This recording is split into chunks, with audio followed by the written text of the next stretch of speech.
n'est pas ma prière, mais c'est la prière de toutes les femmes célibataires. Seigneur, donne-moi un mari musclé.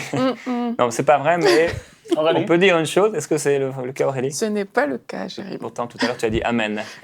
Alors, on ne choisit pas une paire de chaussures, une voiture ou une maison comme on choisit notre épouse ou notre époux. Donc, c'est pourquoi la Bible nous recommande vraiment de faire le bon choix, mais surtout d'utiliser la sagesse, le discernement, la sensibilité spirituelle et l'intelligence. Alors, posez-vous la question, si vous avez choisi quelqu'un déjà, vous êtes peut-être en période de fiançailles, vous êtes en train de vous projeter pour un mariage, votre choix est-il sage ou est-ce qu'il est charnel? Est-ce que vous faites preuve en ce moment de discernement ou c'est l'envie qui vous pousse? Est-ce que vous êtes en train d'exercer une sensibilité spirituelle ou simplement une convoitise physique? Est-ce que vous avez appliqué votre intelligence dans le choix que vous avez fait? Ou alors, au contraire, vous êtes en train d'avancer avec stupidité. Et on en fait des choses stupides dans la vie. On a besoin, dans les choses importantes et les grandes décisions, d'être dirigé par le Saint-Esprit. Et Dieu, la Bible dit qu'il a créé les cieux et la terre avec intelligence. Il n'a pas simplement laissé libre cours à ses sentiments qui étaient en lui, ses désirs qui étaient en lui, mais il a réfléchi, il s'est assis, comme le dit Jésus par exemple dans une parabole de cet homme qui veut construire une tour. Il s'est assis pour réfléchir.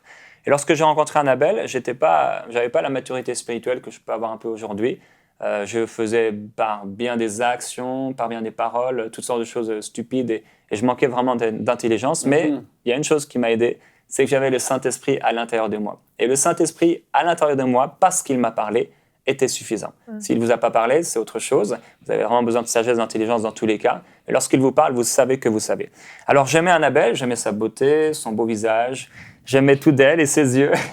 Et je l'aime encore aujourd'hui. Mais je ne pouvais pas m'arrêter juste à l'extérieur de la coupe, même s'il était très beau, comme vous pouvez le voir.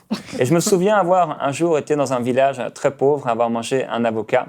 Et cet avocat, il était agréable à la vue, il avait l'air bon à manger, mais il n'avait pas la même odeur lorsqu'il est entré dans ma bouche que lorsqu'il est sorti cette nuit-là. Alors, il avait l'air délicieux, très bon, mais il était très mauvais en fait, et il m'a fait du mal. L'avocat m'avait menti.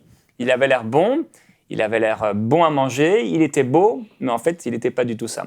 Un peu comme dans le Jardin d'Éden avec Adam et Ève. Alors, j'ai mangé le repas dans une certaine confiance pour honorer les gens qui m'invitaient. Et en fait, à l'intérieur de moi, j'étais rempli du Saint-Esprit. Je n'aurais pas dû manger. Le Saint-Esprit me poussait plutôt à la prière. Et la Bible dit, il faut obéir à Dieu plutôt qu'aux hommes. Et les hommes, ce n'est pas seulement les autres, mais c'est aussi nous. Il faut obéir à Dieu plutôt qu'à nos sentiments ou nos désirs personnels. Alors, c'est super d'avoir un mari musclé ou d'avoir une femme, ou une femme, même si elle n'a pas prié à ce sujet, d'avoir un mari musclé comme Annabelle, que Dieu a exaucé. Mais le Seigneur dit, pharisiens, vous nettoyez l'extérieur de la coupe et du plat, mais à l'intérieur, parfois, il est plein de racines, de méchanceté et de toutes sortes d'avidités. Alors, derrière un beau costume, un costume coûteux, il peut avoir une pauvreté, non seulement physique, mais surtout spirituelle. Derrière des bonnes blagues, même s'ils ont leur place, ces bonnes blagues ne suffiront pas pendant 80 ans. Elles seront insuffisantes au jour du malheur. Les beaux costumes, même l'argent sera insuffisant. La musculature, les beaux habits, le maquillage, ils seront jugés insuffisants au jour du désastre, au jour du malheur, au jour de l'adversité, insuffisants au jour de la colère, insuffisants au jour du combat, insuffisants devant les défis et les difficultés. Donc toutes ces choses qu'on aimerait avoir chez l'autre, elles seront insuffisantes au jour du malheur. C'est pourquoi on a vraiment besoin de porter notre attention sur l'intérieur. Alors, la Bible dit que Dieu a placé chacun des membres dans le corps comme il l'a voulu, et il faut que je puisse choisir la personne que Dieu a voulu pour s'attacher aux membres que je suis. Donc pour moi, Dieu m'avait parlé. C'était pas simplement une histoire de sentiment. J'avais une parole de Dieu. J'avais une confirmation dans mon cœur. Et il y a certaines personnes qui disent que Dieu leur a parlé. Ils disent, voilà, Dieu m'a parlé, mais dans le mariage, il arrive des difficultés. Et finalement, ces personnes vont quitter l'autre. Alors, si Dieu a parlé, j'ai une parole de Dieu et Dieu ne change pas d'avis. Donc, je crois que Dieu nous donnera ce que notre cœur désire. C'est pourquoi notre cœur a besoin d'être sanctifié. On doit se marier dans le Seigneur avec une personne qui aime Dieu, qui partage nos valeurs, nos intérêts, notre vision de la vie sur la terre. La Bible dit, est-ce que deux hommes marchent-ils ensemble sans en avoir convenu? Alors à combien plus forte raison, un homme et une femme qui sont si différents ont besoin de marcher ensemble avec vraiment en étant dans une même unité.